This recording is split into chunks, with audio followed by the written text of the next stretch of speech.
Hey guys, I just wanted to talk to you about anxiety. And anxiety can be an absolute killer. It really can. Um, the reason I wanted to talk about anxiety today is because, um, since I'm on a med board from the military, it's an honorable discharge. The med board pretty much means, there was something, uh, medically that I could not serve my country. And I'm sad about that, but at the same time, I'm happy I got to have the experience because with the military, I became a lot more confident in myself and it helped me realize who I am, really. It helped me realize that I'm much more than I thought I was, and it helped me meet my husband, and it gave me so many more opportunities. The reason I want to talk about anxiety is because I've been suffering from pretty bad anxiety for last week, and I just want to share what I've been going through because I know a lot of people go through it as well. And I don't want anyone to feel alone because the worst part about my anxiety, at least, is I feel very alone sometimes. Because during the days, my husband goes to work, and, sorry, my friend messaged me. Yes. She's asking me if I'm okay. And I'm like, yeah, I'm fine. But, I'm fine now. But pretty much what happens for me is if I go out somewhere and I'm very hyper aware of how people are, and I'm very hyper aware of who's there, who's around me. If someone laughs or something, I think it's about me, and I start to have a panic attack. And it's really hard to deal with anxiety, and it's really hard for everyone, anyone who deals with anxiety, even if it's a little bit, even if it's a full-blown anxiety disorder that leads to panic attacks. But I want to just make sure that everyone realizes they're not alone. You're not. There are a lot of people out there who suffer from it, and I do too. And I have a friend of mine who I used to go to, and she suffers from anxiety attacks as well. She PCS'd a while ago. I talk about her every once in a while. And I have my best friend Hannah, who is messaging me here. She's a real sweetheart, but she understands. And that's great. Always find someone who can understand you, who can help you. Don't think you're alone because you're not. You don't have to suffer in silence. You don't have to say, oh, well, I'm feeling like this and I don't want to be around people. I don't want to be anywhere near anyone. That's fine. If you feel like that way, that's fine. But I know what helps me the most is if I used to go to my friend's house all the time. If I'm having a seriously bad day with my depression, with my anxiety, I don't have to do anything, really. All I have to do is sit in silence with them and know they're there for me. It's like with my friend Nakoda and Hannah, we play games and everything, but it's like if I'm having a bad day, I'll just randomly chat with Hannah. I'll send her random gifts and she'll send them back. And that's a big relief off of my mind. Because I know I have people there to support me. But a lot of people don't realize what they're going through. And they always think that they're alone. Please don't think that. You're not alone. You can play one of my videos, even if you don't want to listen to it, you just want to have it in the background, whatever, while you stare at a wall. I don't care. Just know that you're not alone. I'm sure Hannah feels the same way. That you can just have her videos playing in the background, or I play sometimes in the background. I have Markiplier or Jacksepticeye, and because when I'm home by myself, it feels stifling sometimes. It feels really stifling.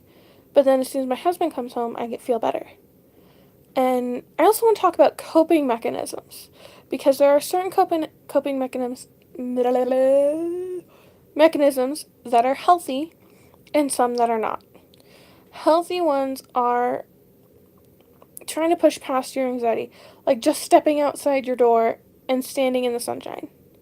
You don't have to talk to anyone. You don't have to be anything. You don't have to do anything. Just stand there and enjoy the day.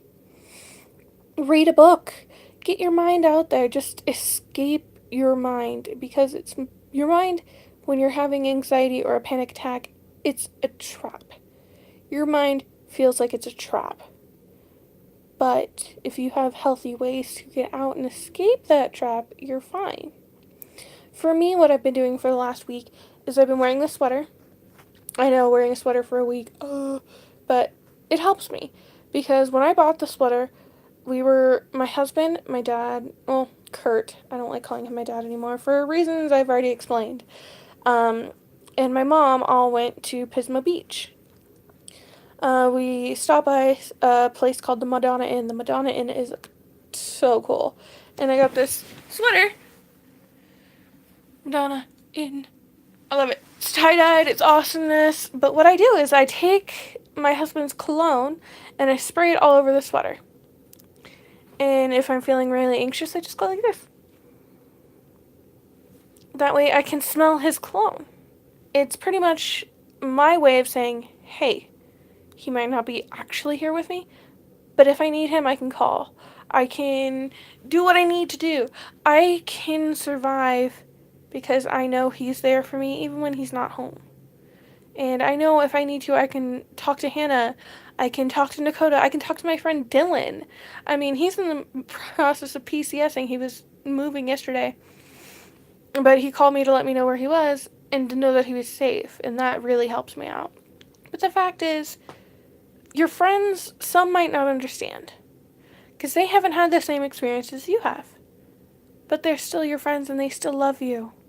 And even if you just want to sit in a room and look at your phone or look at the wall or whatever, just knowing that just know you can call on them. Be like, hey, I don't want to do anything special. Can we just chill? Can we just sit on the couch together? That's it. But please know, the hardest thing about anxiety is letting it overtake you. Letting it stick in your mind and just letting your mind be a trap. And that is the worst part for me, because that's what I do all the time.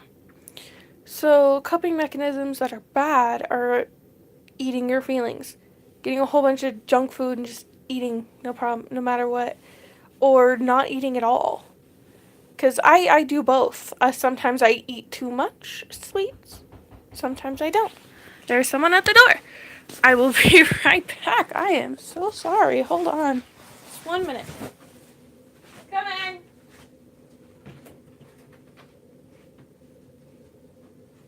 No, kitty.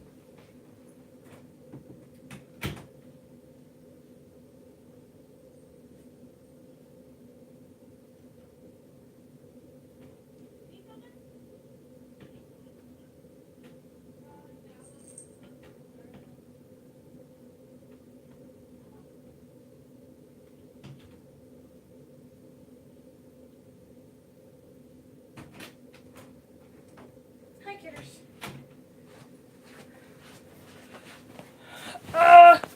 Sorry about that. Sometimes people come and knock on our door and ask if our apartments are up for rent. Sorry, the video's gonna look all weird, but anyway. I lost my train of thought. Anyway, bad habits, not eating or eating too much. I do both. I'm an emotional eater, and I'm trying to stop that. But that's okay. It's alright if you're an emotional eater. I'm not saying it's bad, because I do it too. But having Jessie, my little girl right here, having her helps. Having friends to just call on and do jack shit with helps. Just always remember you're not alone, because you're not. I'm here for you. I'm sure your friends and family are here for you. And if you need encouragement or you want to talk in the comments below, please go ahead and do that. I'd be more than happy to talk with you. And I hope you have a wonderful day. And just remember, you are special. You are loved. And I'm here for you if you need me. So bye.